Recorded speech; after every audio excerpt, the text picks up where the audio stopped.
नमस्कार। आज की इस वीडियो में हम राजस्थान की प्राकृतिक वनस्पति के बारे में विस्तार से अध्ययन करेंगे।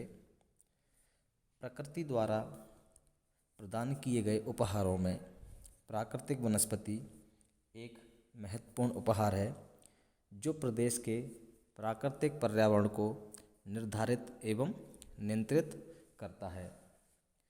यह एक प्रमुख भौगोलिक तत्व है जिसका प्रभाव एक और अन्य प्राकृतिक तत्व जैसे जलवायु, मृदा आदि पर प्रत्यक्ष रूप से होता है, तो दूसरी ओर यह मानवीय क्रियाओं को प्रभावित करता है।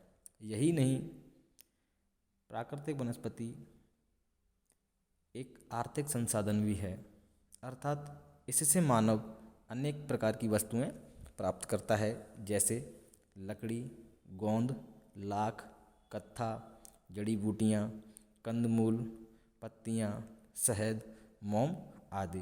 तो यह सभी वस्तुएं मनुष्य प्राकृतिक वनस्पति से प्राप्त करता है।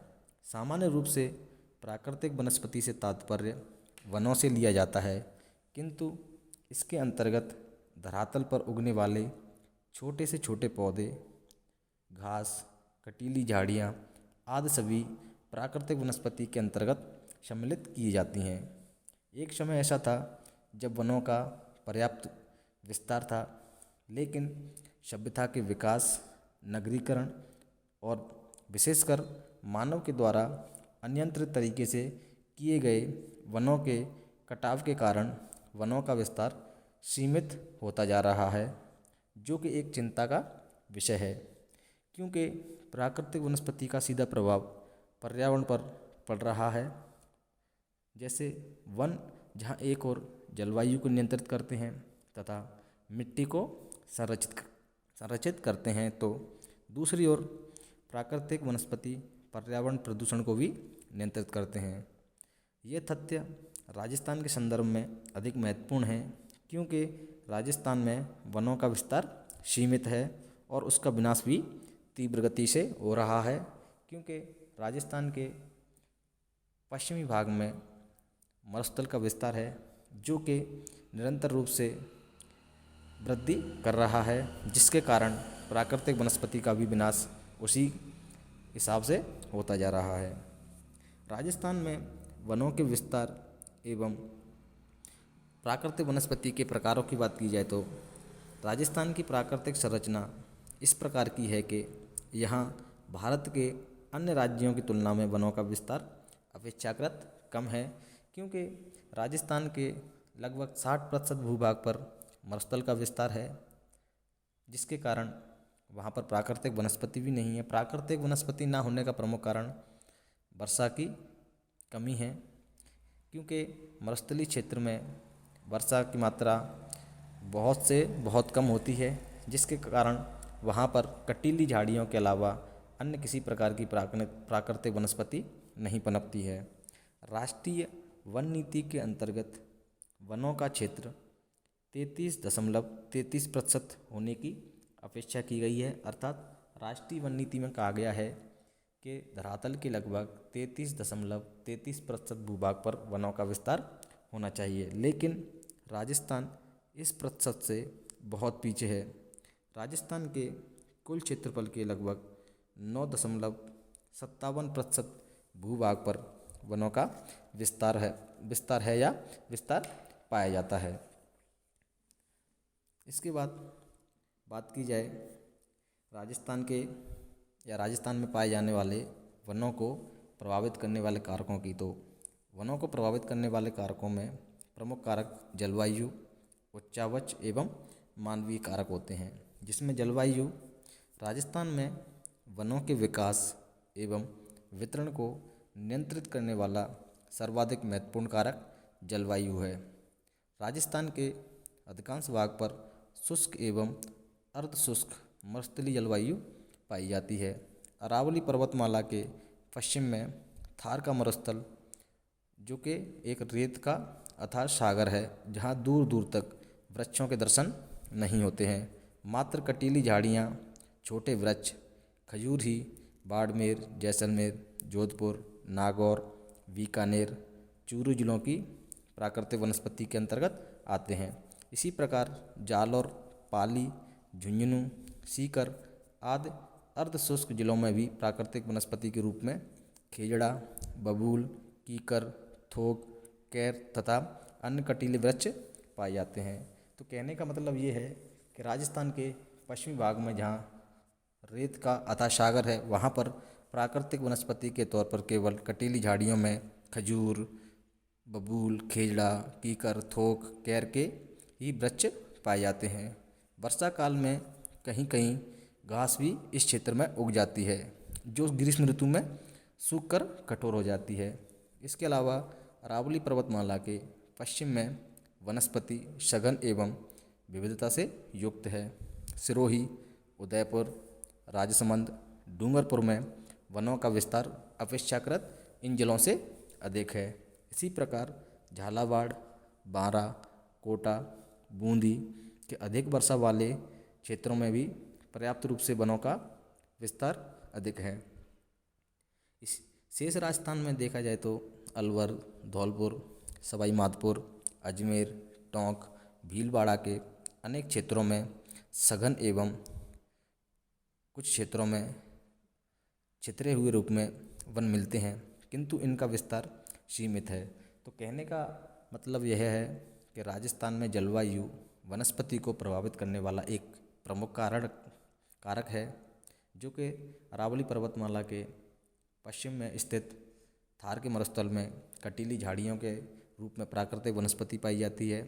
इसके अलावा राजस्थान के दक्षिण पूर्वी एवं दक्षिण पश्चिमी जिले, जिनमें उदयपुर, डूंगरपुर, बांसवाड़ा तथा दक्षिण पूर्वी जिले जिनमें झालावाड़, बारां, कोटा, बूंदी, इन जिलों के अधिक वर्षा वाले क्षेत्रों में सघन रूप में प्राकृतिक वनस्पति मिलती है। तथा इसके अलावा राजस्थान के पूर्व में स्थित अन्य जिले जिनमें सवाई माधोपुर, धौलपुर, अलवर तथा अजमेर, टोंक, भीलवाड़ा के अनेक क्षेत्रों में भी चितरे हुए रूप में तथा सघन रूप में वनस्पति मिलती है।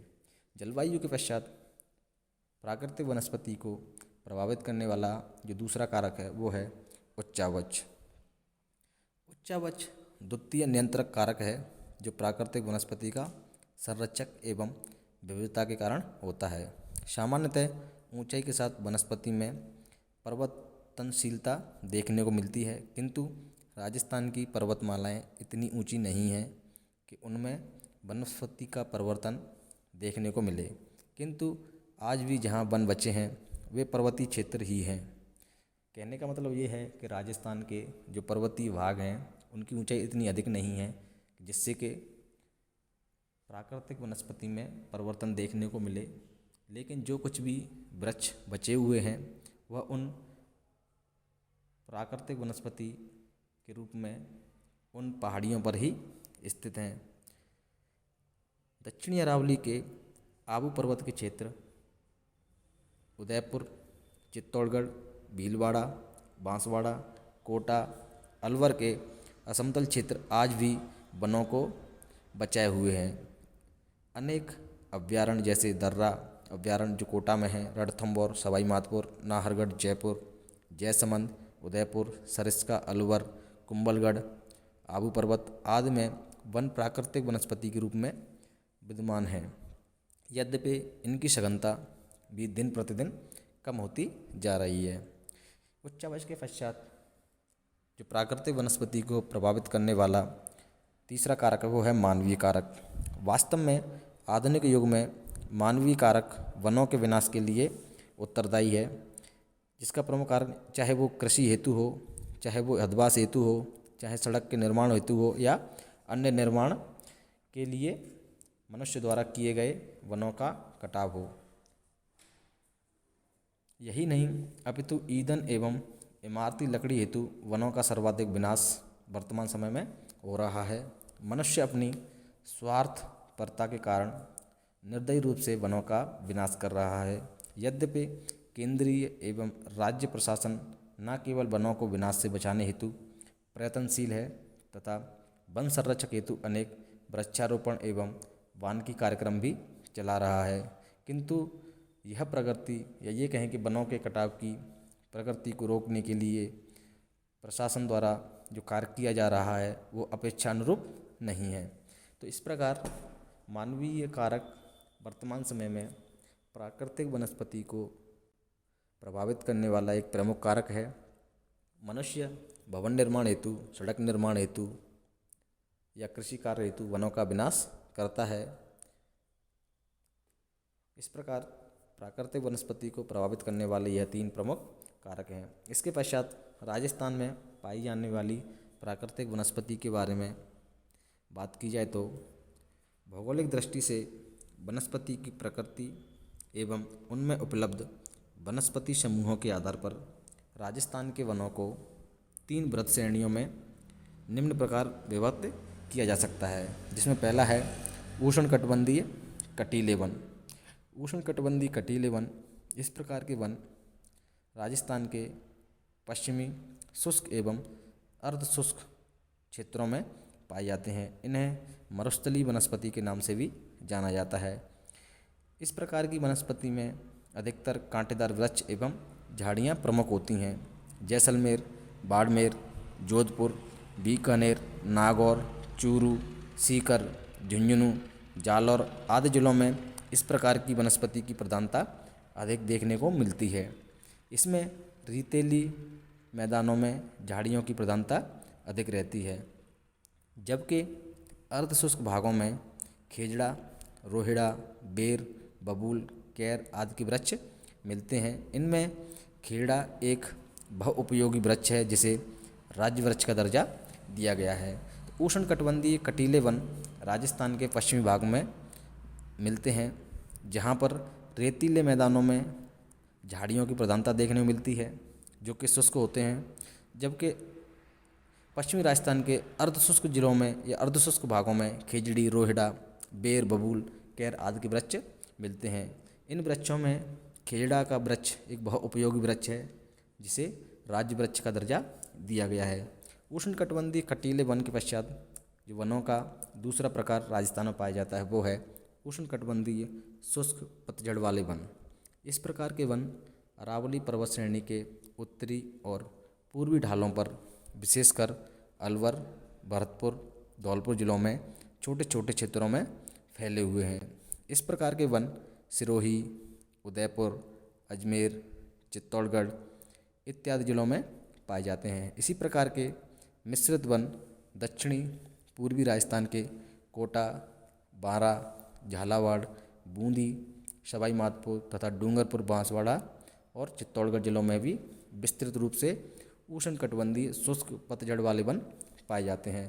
इन वनों में विविध प्रकार के वृक्ष जैसे धोकड़ा, गूलर, आम, बरगद, पलास, बांस, आंवला, थोर, कैर, तेंदू, शैमल आदि के वृक्ष अधिक मिलते हैं। दक्षिणी राजस्थान के इन वनों में सागवान की उपयोगी लकड़ी अत्यधिक उपलब्ध है। वृक्षों के साथ साथ अनेक प्रकार की झाड़ियाँ एवं घास भी इन वनों में मिलती है। तो इस प्रकार उष्णकटिबंधीय शुष्क पतझड़ वाले वन राजस्थान के दक्षिण पूर्वी एवं दक्षिण पश्चिमी जिलों में पाए जाते हैं, जिनमें धोकड़ा, गूलर, आम, बरगद, आंवला, बांस, सागवान के उपयोग लकड़ी वाले वृक्ष अधिक मात्रा में पाए जाते हैं। वृक्षों के साथ साथ यहाँ पर अनेक प्रकार की घासें भी पाई जाती हैं। इन वनों के अंतर्गत सागवान की उपयोगी लकड़ी अत्यधिक उपलब्ध पाई जाती है। इसके पश्चात वनों का जो तीसरा प्रकार है राजस्थान में पाए जाने वाला वो है उप उष्ण पर्वतीय वन। इस प्रकार के वन राजस्थान में केवल सिरोही जिले के आबू पर्वतीय क्षेत्रों में प्रधानता से मिलते हैं। इन वनों में सदाबहार एवं अर्ध सदाबहार प्रकार की वनस्पति मिलती है। उपयुक्त वर्गीकरण के अतिरिक्त सामान्य रूप से राजस्थान की वनस्पति के प्रमुख प्रकार हैं शुष्क सागवान वन, शुष्क पतझड़ वन, मिश्रित पतझड़ वन, सालर वन, ढाक तथा पलास वन, मरुस्थलीय वनस्पति एवं उप उष्ण सदाबहार वन। इसके अतिरिक्त सिंचित प्रदेशों में क्षेत्रीय आवश्यकता की दृष्टि से वृक्षों को लगाया जा रहा है। जैसे गंगानगर जिले में शीशम के वृक्ष पर्याप्त मात्रा में मिलते हैं, जिनका उपयोग इमारती लकड़ी के रूप में किया जा रहा है। तो इस प्रकार राजस्थान में प्राकृतिक वनस्पति के रूप में उष्णकटिबंधीय कटीले वन, उष्णकटिबंधीय शुष्क पतझड़ वाले वन तथा उप उष्ण पर्वतीय वन मिलते हैं। इसके पश्चात राजस्थान में जिलों के हिसाब से बात की जाए तो क्षेत्रफल के हिसाब से वनों का विस्तार राजस्थान के उदयपुर, चित्तौड़गढ़, बारां, करौली एवं अलवर जिलों में क्रमबद्ध रूप से अत्यधिक पाया जाता है। इस प्रकार राजस्थान के जो ये ज़िले हैं जिनमें क्षेत्रफल की दृष्टि से वनों का विस्तार अधिक पाया जाता है। तो आज के वीडियो में हमने राजस्थान की प्राकृतिक वनस्पति के बारे में विस्तार से पढ़ा। धन्यवाद।